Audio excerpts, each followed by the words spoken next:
Irmã Ana Maria Costa, uma alegria recebê-la aqui nesta manhã.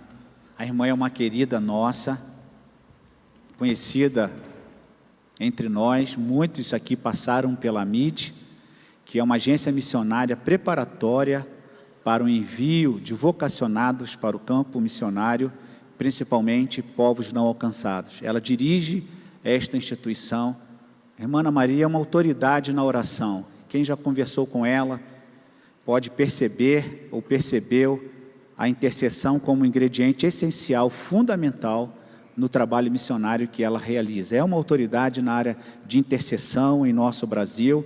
A sede da mídia aqui em Brasília, muitos irmãos conhecem, e é uma alegria, irmã Ana Maria, poder ouvi-la, não só na transmissão da palavra, mas também no testemunho, nas respostas de oração, pelo contato que a irmã tem com vários países, com vários missionários, e nós precisamos deste elemento da intercessão também entre nós, como fator importante na propagação e no crescimento da obra missionária. Que Deus abençoe. Alô, alô. Em nome do Senhor Jesus, bom dia a todos. Parabéns, mulheres, pelo nosso dia. Eu tinha deixado esse versículo aí. Foi uma escolha do meu aluno, que fez o PowerPoint. A mulher sábia edifica a sua casa, mas a mulher que não é sábia, com as suas próprias mãos a derruba. E eu achei bom ele ter colocado aí, porque uma coisa que fala ao coração é que não adianta ganhar o mundo inteiro e perder a sua casa. Então, queridas mulheres, não é tão fácil ser uma boa esposa, uma boa mãe, uma boa avó, bisavó algumas, e cuidar da obra do Senhor. Mas quando o Senhor me chamou para ser crente e segui-lo, eu já tinha 22 anos. E depois, quando Ele me chamou de novo para o batismo, e eu assumi um compromisso com Ele e com a igreja, eu já tinha 4 filhos. E eu fiquei querendo dar conta de tudo isso, mas eu sabia que eu não dava. Mas se Ele me ajudasse, ia dar certo.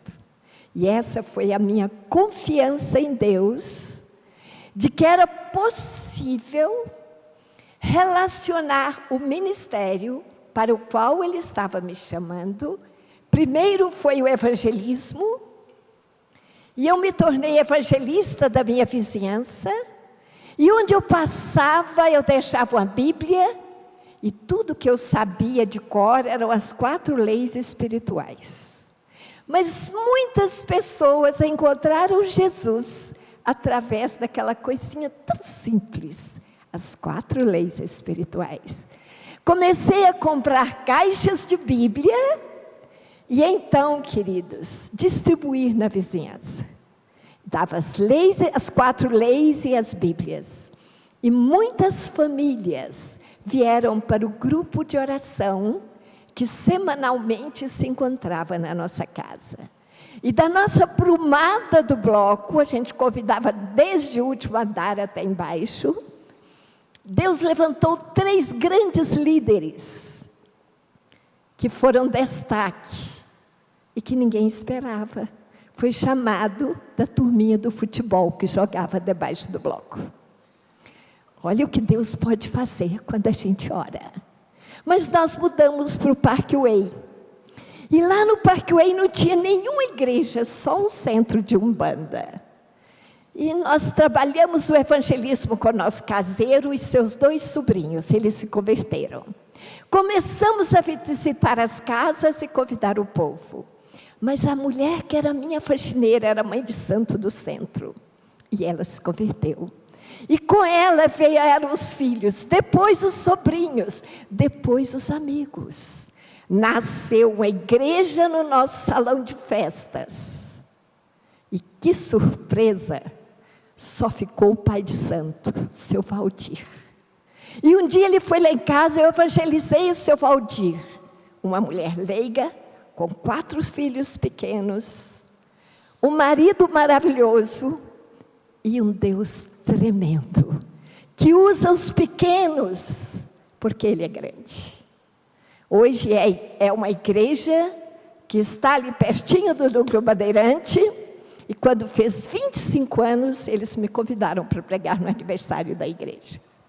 Mas Deus me chamou também para a obra missionária. E eu aprendi que oração e a ação do Espírito Santo no mundo estão estreitamente ligados. Ganhei um livro, Intercessão Mundial.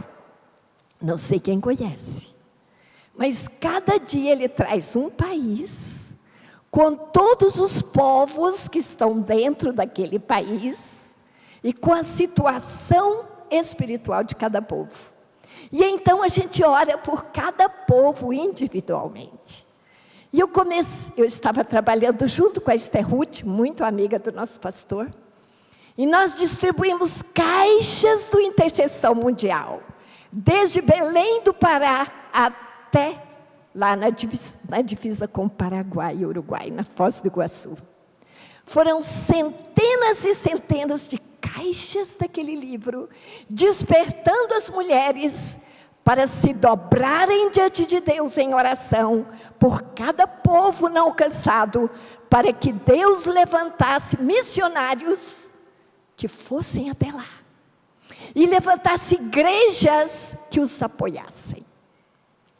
Olha, grandes coisas o Senhor tem feito, a Ele glória.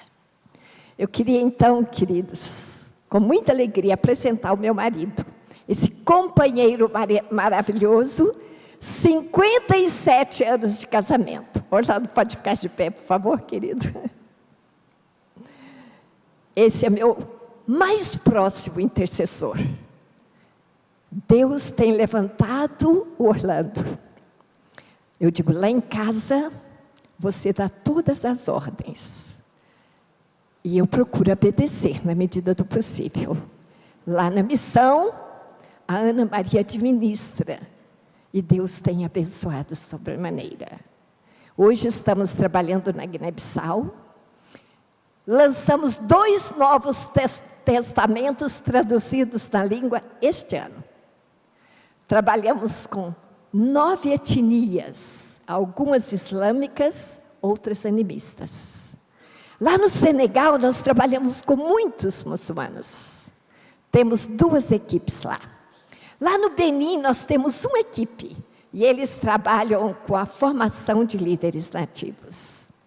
Lá na Ásia, nós trabalhamos com a Índia, e trabalhamos formando obreiros das tribos, onde ninguém pode entrar, para que lá naquela tribo, tenha alguém que veio, aprendeu e voltou lá para ensinar.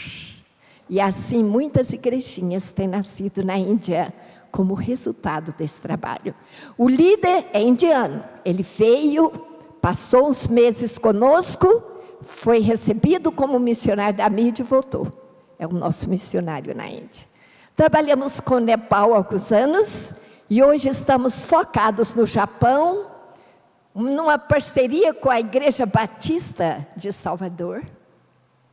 E também trabalhamos, além desse trabalho no Nepal, que hoje está vinculada a uma outra liderança, mas temos trabalho na Tailândia, em 3 vilas, plantando 3 igrejas numa região da Tailândia, onde há menos que 0,1% de cristãos. E as igrejas estão nascendo, glória a Deus por isso. Então, queridos, se vamos falar de missões, vamos orar. Eu queria convidá-los para ficar de pé um minutinho, enquanto isso descansa no banco. Vamos falar com o Senhor da glória. Senhor, o Senhor já visitou tanto os corações no culto desta manhã, mas nesse instante, Senhor, que vamos ministrar a Tua palavra, fala de novo ao nosso coração, e sacode a chamada que o Senhor tem dado ao teu povo para ir até os confins da terra. Nós vamos de joelho em oração. Nós podemos ir com os bolsos. Quem contribui também ora. Mas nós podemos ir com os pés, aqueles que vão.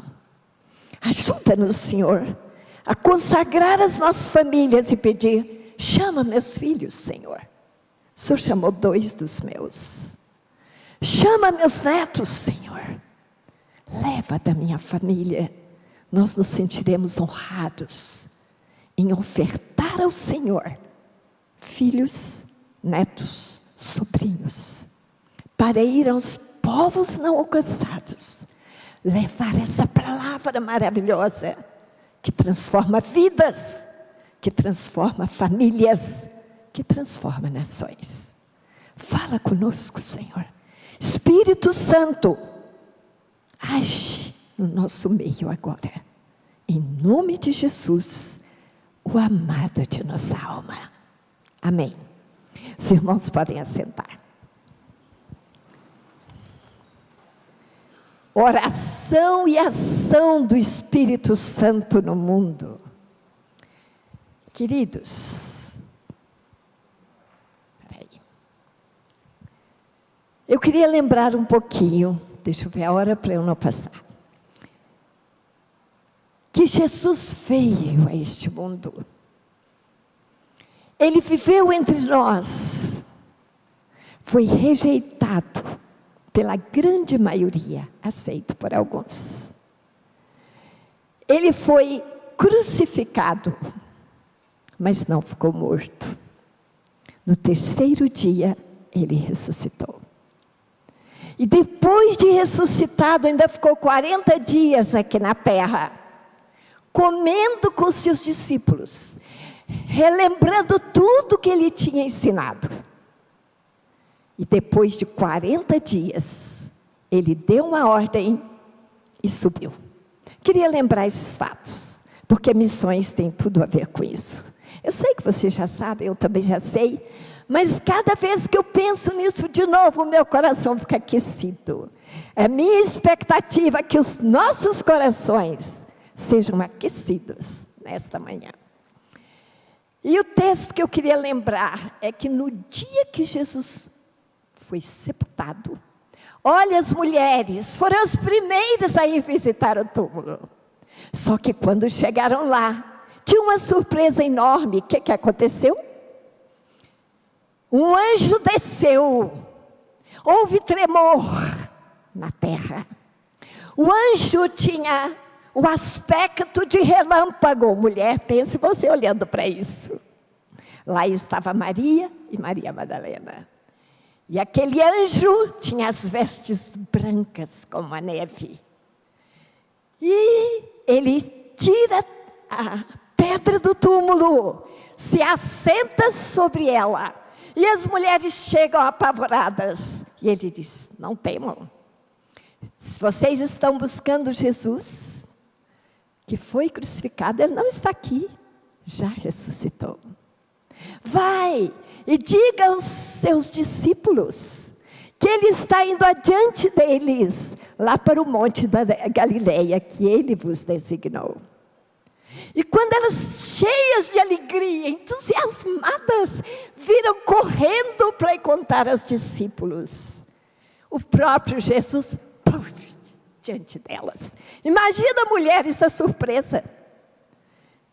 Elas caem e abraçam os pés de Jesus. E ele repete a ordem: não tenham medo. Vão, falem aos discípulos que eu estou indo adiante deles, me encontrar com eles no monte que lhes foi designado. Eles vão, elas vão, falam aos discípulos, eles vão para Galileia e chega lá, Jesus vem ao encontro deles. E é esse texto que nós temos aí agora. Pode passar, filha? Pode passar o slide? Ok. Eu queria o anterior. Por favor. Será que está diferente do meu? Ok. Então eu leio para vocês. Jesus, lá no monte, aproximou-se deles e falou-lhes, dizendo: toda autoridade me foi dada nos céus e na terra. Portanto, vão e façam discípulos de todas as nações, batizando-os em nome do Pai, do Filho e do Espírito Santo. Vamos parar aqui nesse pedacinho. Primeiro, quem fala é aquele que tem toda a autoridade, não apenas nos céus, podendo mandar em anjos, arcanjos, mas aquele que é Deus e tem todo o poder e toda a autoridade, junto com o Pai e o Filho. A autoridade no céu, a autoridade na terra. Então, porque tem toda a autoridade, ele pode mandar. Igreja, a ordem é para eles e é para nós. Vão e façam discípulos, não apenas membros de igreja, mas discípulos são seguidores de Jesus. Façam discípulos de todas as nações. Como é que faz discípulo? Batiza, fala de Jesus e batiza em nome do Pai, em nome do Filho e em nome do Espírito Santo. E depois faz o quê? Discipula. Como é que discipula? Ensinando-os a decorar? Não. A guardar todas as coisas que tem ordenado a vocês. Jesus ensinou a eles. Agora eles deviam ensinar aos outros. Mas, que surpresa boa! Você não vai sozinho. Eis que estou convosco. Olha, Jesus comigo. É assim que eu vejo, quase segurando eu na sua mão. Todos os dias. Isso significa do 1º de janeiro ao 31 de dezembro, todos os anos. Você sente essa presença? Todos os dias, para cada geração, até os últimos tempos, até o confim dos séculos. Essa é a grande comissão em Mateus. Foi esse texto que revirou meu coração de tal maneira que nunca mais eu consegui ser apenas evangelista, intercessora. Eu queria ser muito mais, porque eu queria ir aos povos não alcançados, eu queria anunciar o Evangelho, eu queria vê-los conhecendo Jesus, deixando o islamismo, deixando o budismo, deixando o animismo, e conhecendo o Senhor da glória, que deixou a sua glória, para que pudesse andar com cada um deles, todos os dias. O envio evangelístico, como Marcos anotou, vão por todo mundo e preguem o evangelho a todos têm o direito de ouvir, cada criatura. Missões em João, ei, como eu gosto de João. E Jesus lhe disse outra vez que a paz, nosso Deus é o príncipe da paz. Que a paz esteja com vocês, porque assim como o Pai me enviou, eu vos envio. Não fique esperando não, você já foi enviado. Assim como o Pai me enviou, eu vos envio. Sabe o que ele fez? Soprou sobre eles e disse-lhes: recebei o Espírito Santo. Foi o primeiro sinal de uma presença diferenciada do Espírito Santo. E em Lucas fala como fazer. Então, lhes abriu a mente para que entendessem as Escrituras. Jesus aparece para eles. Estavam sentados e Jesus aparece. E alguns ainda duvidam. E Jesus fala para eles: gente, apalpai-me, vede. Eles achavam que era um espírito, ficaram apavorados. Um espírito não tem carne e ossos, como vedes que eu tenho. Que maravilha, nós vamos ter um corpo parecido com o dele, depois da ressurreição.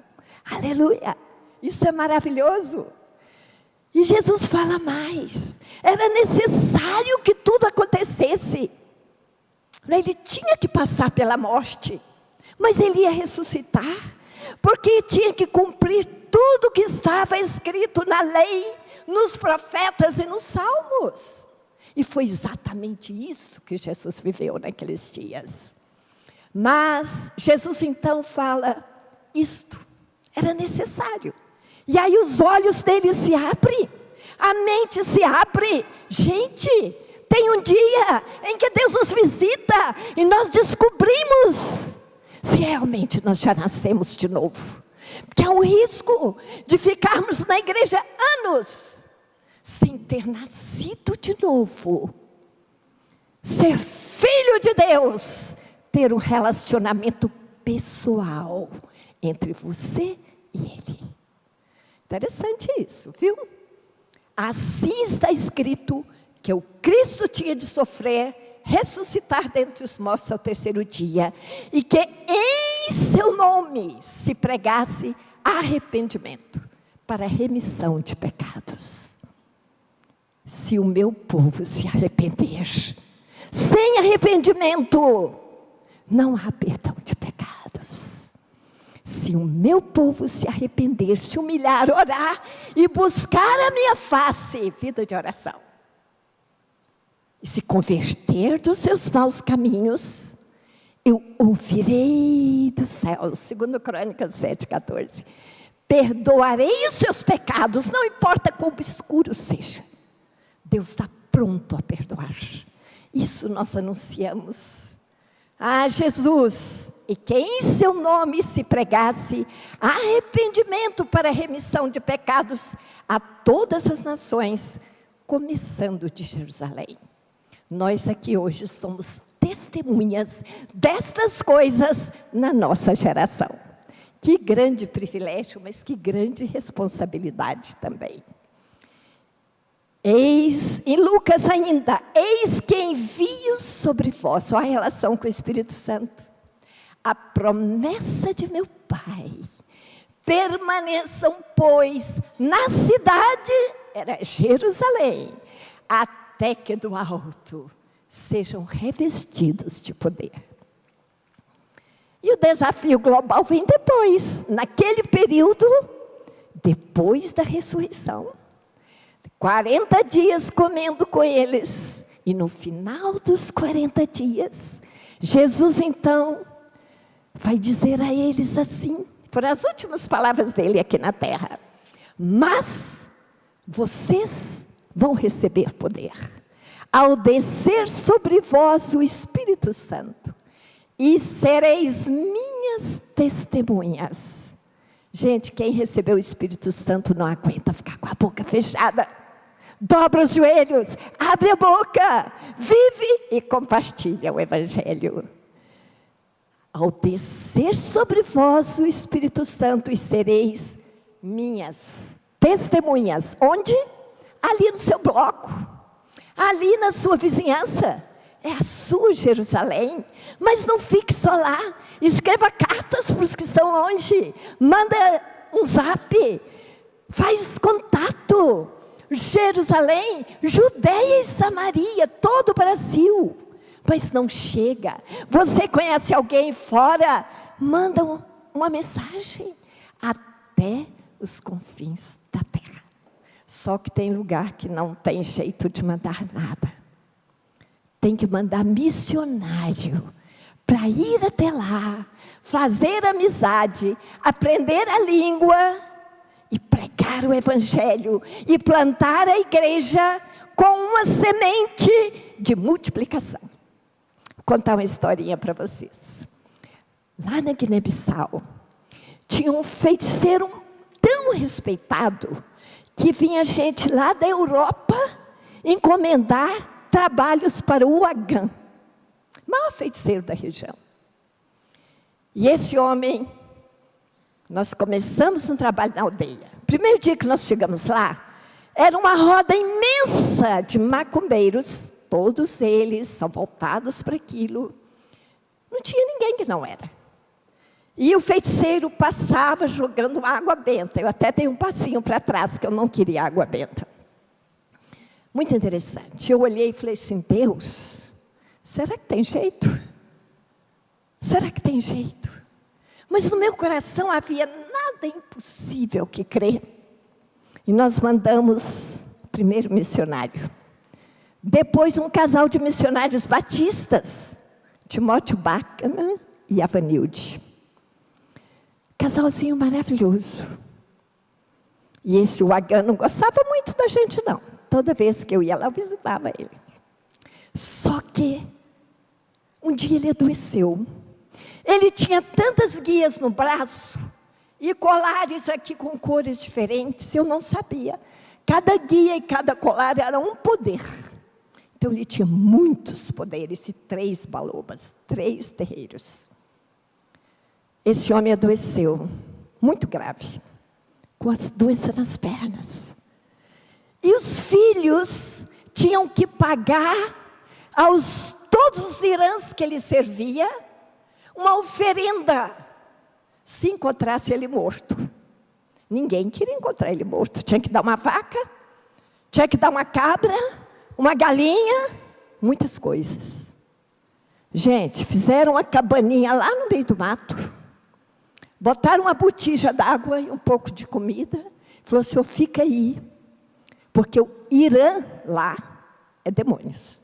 Os espíritos virão buscá-lo. O homem ficou velho, mais velhinho ainda, que já era velho, barbudo, sujo, porque não dava conta de levantar e faminto.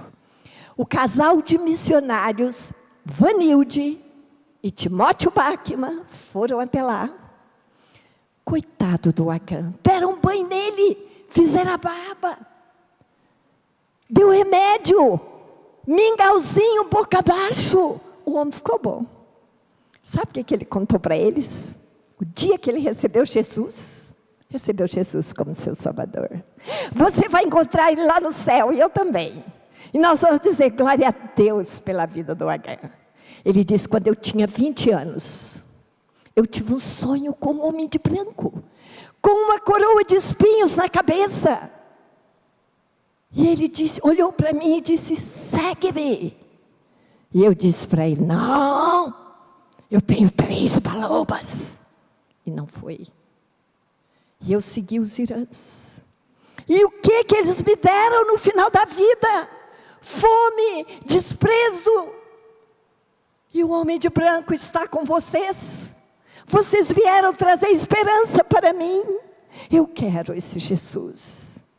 Gente, o homem mudou tanto. E a igreja cresceu ali naquela aldeia. Depois ele morreu, um tempo depois.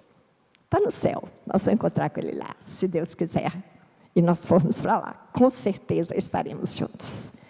Mas escute o que aconteceu. Naquele local, Deus levantou um grupo de jovens que vieram estudar aqui conosco. E voltou lá o Forna Quinté. Quando o Forna voltou, já tinha uma igreja plantada em Suzana, que era a vila principal, e mais 2 em 2 vilas menores. Hoje tem 5 igrejas, em 5 vilas, e 4 pontos de pregação em 4 vilas. Resposta de oração. Deus responde à oração do seu povo. Então, quando Ele move o coração para orar, não faça outra coisa, ore. Eu queria falar um pouquinho da igreja moraviana, eu olhei ali para ver se vai dar tempo. Uma igreja que orou tanto, num tempo difícil, lá em 1728. O que eu aprendo com a igreja moraviana? Um dia, vocês leiam, se não leram ainda, porque vale a pena ler. O Espírito Santo desceu de uma forma tremenda na igreja da Morávia. Uma igreja de refugiados. E a partir dali, nasceu uma reunião de oração. Quem já viu falar em reunião de oração de 100 anos? Aquela foi de 120 anos. Dia e noite tinha um crente moraviano clamando a Deus pelas nações.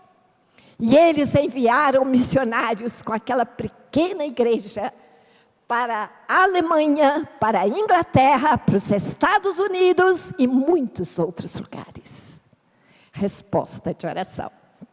Os morávios influenciaram João Wesley com o poder do Espírito Santo e a vida de oração. E ele foi o líder do movimento metodista. Ele dava ênfase à conversão pessoal e não de grupo. Cada um tem que ter sua experiência e nascer de novo. Santidade e vida de oração.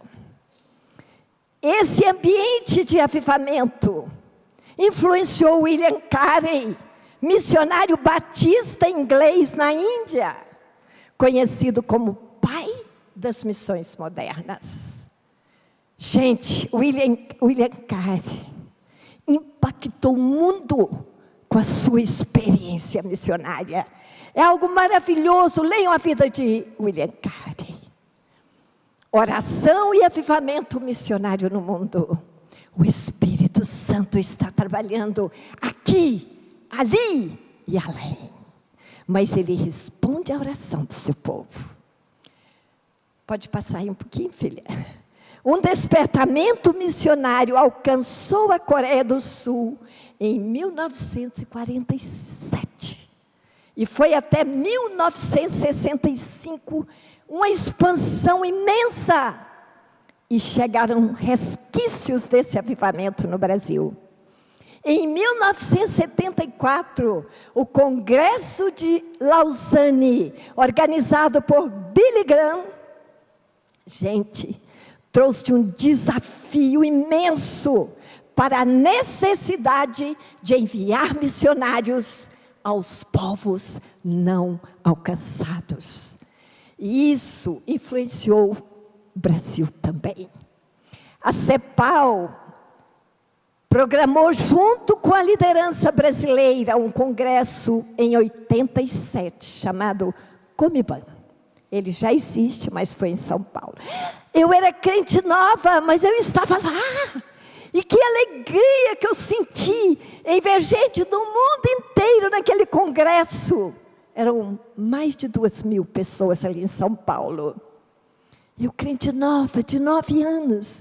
E o Senhor falava comigo: olha o mapa, olha os povos não alcançados que você sempre orou. O que você vai fazer? E foi ali que eu comecei a trabalhar com a adoção de povos. Eu peguei a lista dos povos e comecei a levantar pai e mãe de oração para cada povo. Porque se houver oração, vai ter missionários. E nós começamos a orar com o Adote um Povo a partir daquele congresso. E foi algo excelente na nossa vida. Olha a situação do mundo hoje. Deixa eu mostrar aqui rapidinho. A irmã já mostrou hoje. Mas ela mostrou com números. Eu queria mostrar com imagem. Olha aí. Ok. Cada pontinho vermelho que você está vendo nessa tela é um povo não alcançado. Olha o desafio que ainda resta. É grande o desafio. Onde estão os missionários? Que Deus, jovens, só quer ser médico, engenheiro, político, comerciante, empresário. Que Deus, jovens que querem ser missionários, querem dar a sua vida a Deus. Porque aqui nesse mundo tudo passa. E vai ficar tudo aqui. Nós não vamos levar nada. Mas as almas que nós ganharmos, podemos oferecer a Jesus na eternidade. E é isso que enche o meu coração de vontade de orar mais. Minha irmã pode voltar, ou meu irmão, não sei. Pode passar um anterior, rapidinho. Olha aí para essa imagem. Essa foi tirada da IA, ontem. Então está bem atualizada, viu? Dá uma olhada para ela. Esse verde escuro é onde estão os alcançados. Nós estamos no verde escuro. Esse verde claro, parcialmente alcançados. Esse amarelinho, superficialmente alcançados. O laranjinha, minimamente alcançado. Se o vermelho, grande é a nossa responsabilidade. Orar para que Deus levante missionários para todos os povos que estão aí no vermelhinho, que estão aí no nosso mapa, adiante, ok? Os verdinhos somos nós. Olha o desafio que está diante dos nossos olhos nessa manhã. O que você vai fazer?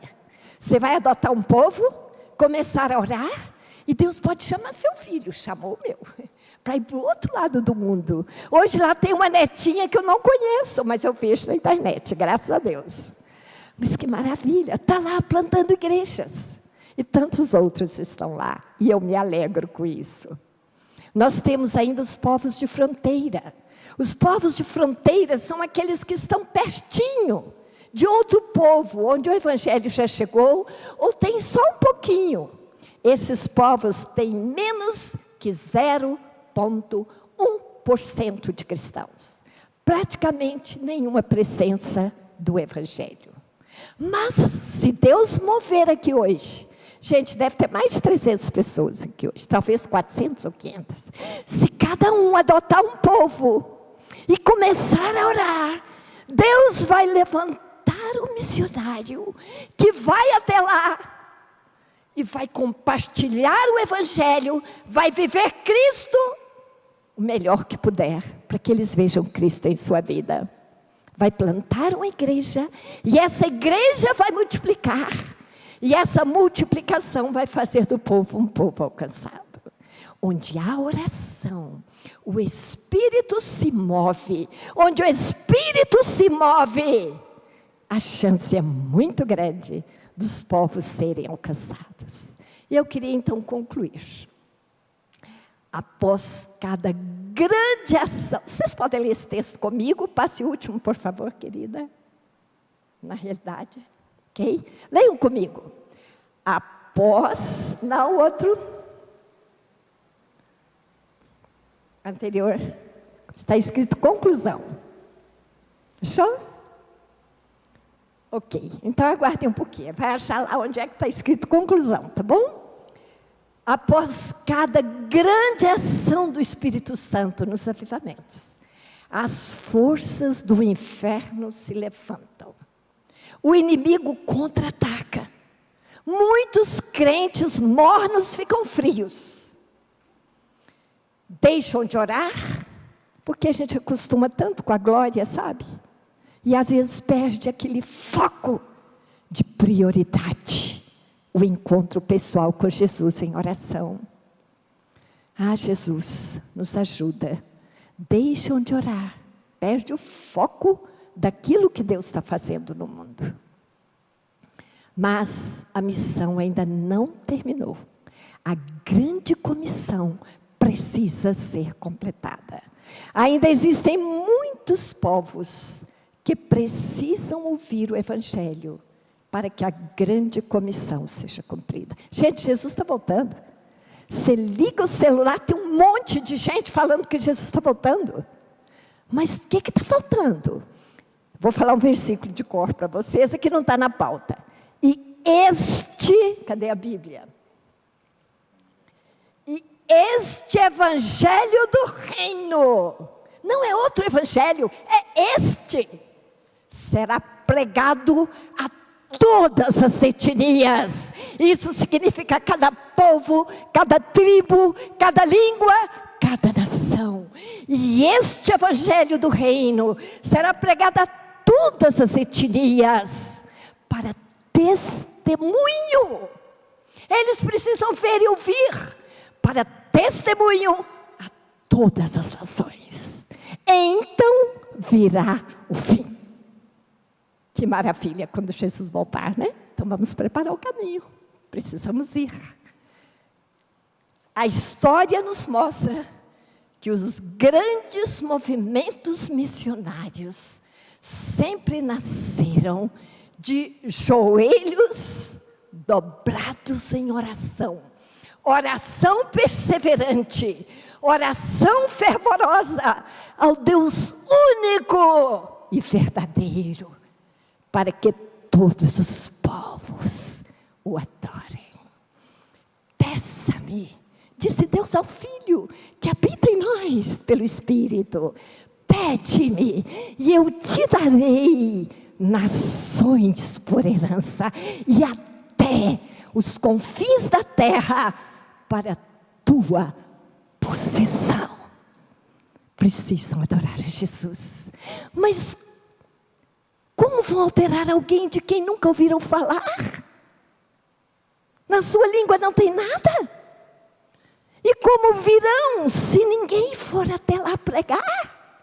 Como virão se não há quem pregue? E como pregarão se a igreja não enviar? Formosos são os pés. Será que tem pés aqui? Formosos são os pés daqueles que anunciam as boas novas.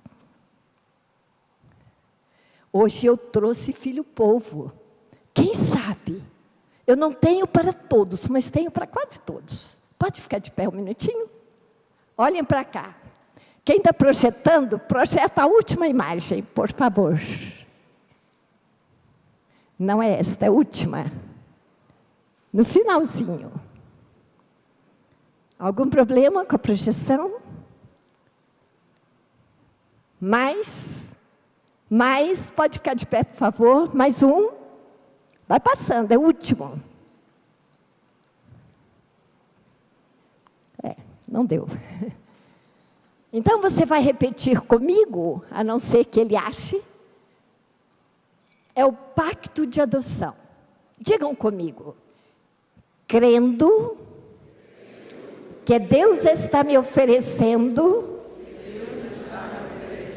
o privilégio e a responsabilidade de me tornar pai ou mãe de oração para um povo.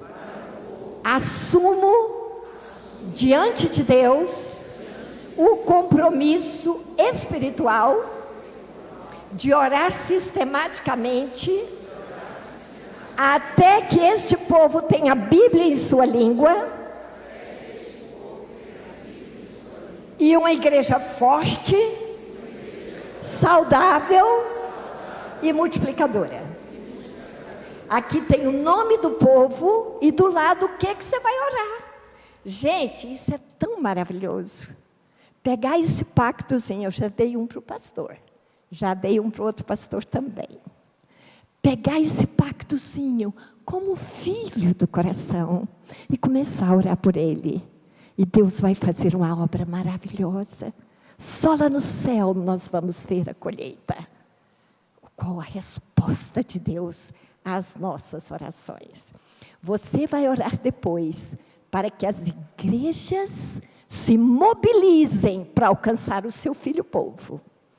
Pelo envio de missionários transculturais para traduzir a Bíblia em sua língua, fazer discípulos e plantar igrejas.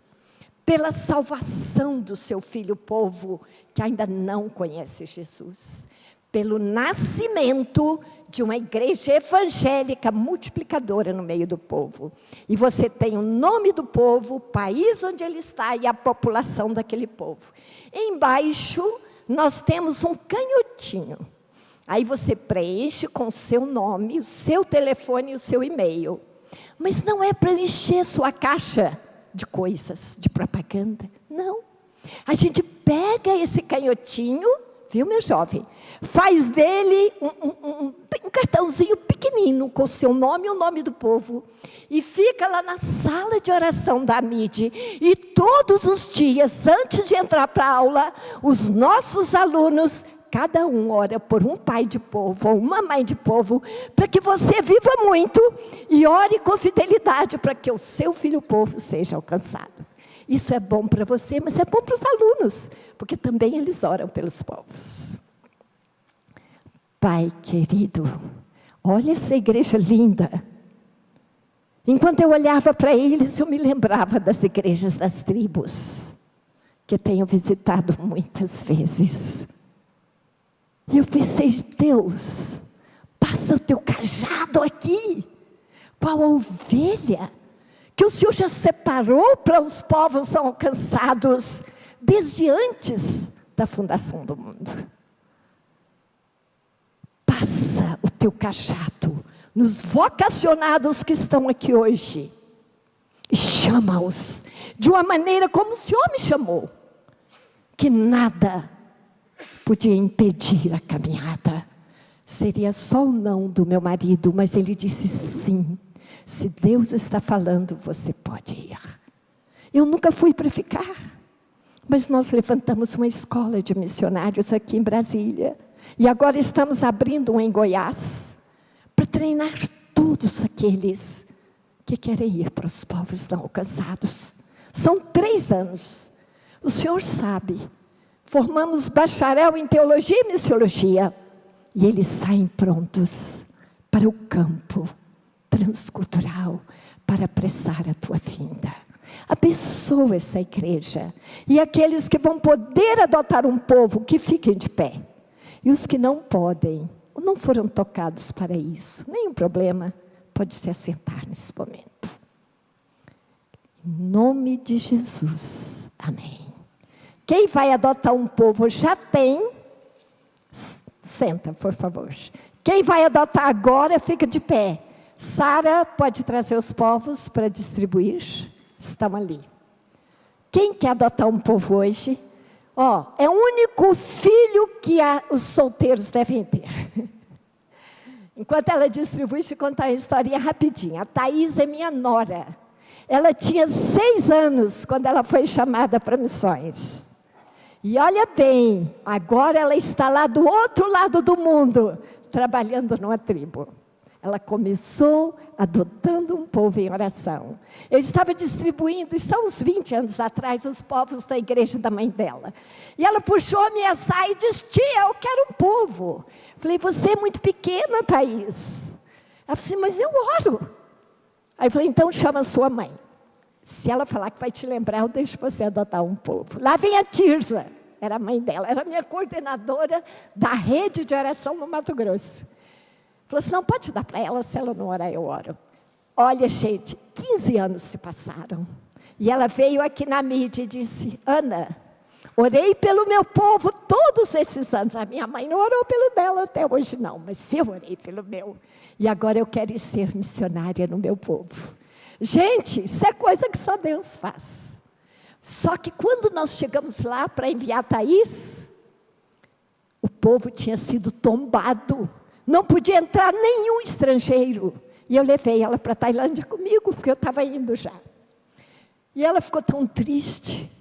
Falei: Thaís, Deus vai falar com você. Quando foi no outro dia, a Thaís acordou com um sorriso no rosto. E disse: Ana, você disse que Deus ia falar comigo? Ele falou. Eu falei: o que ele falou? Eu tenho muitos povos no mundo. Jesus morreu por todos eles. Por que você só quer um? Esse era para você orar. E eu falei: muito bem, Thaís, é isso mesmo. Você quer vir para a Tailândia? Ela disse: quero. Já ficou definido. Ela era arquiteta, tinha um bom emprego, veio aqui, casou e foi para a Tailândia. Está trabalhando numa vila, fazendo um trabalho precioso ali na Tailândia. Deus não é maravilhoso? Queridos, muito obrigada. Deus os abençoe. Pastor, obrigado.